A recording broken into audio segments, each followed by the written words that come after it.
बानसवाड़ी में Saint पायस्टेन church में तोड़फोड़ के इल्ज़ाम में एक शख्स को गिरफ्तार किया गया है जिसने खुदा होने का दावा किया है।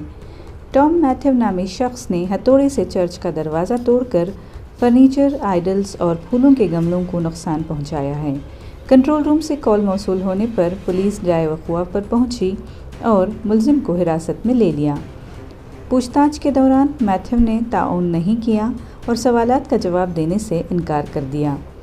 मैथ्यू के वालिदा ने बताया कि 4 साल कबल मैथ्यू के वालिद के घर छोड़कर चले जाने के बाद से ही वो ज़हनी तौर पर परेशान हो गया था और उसने खुदा होने का भी दावा किया था। मैथ्यू के ख़िलाफ़ IPC की मुख्तलिफ़ दफ़ात के तहत मुक़दमा दर्ज कर लिया गया है। मज़ीद तफ्तीश जारी है।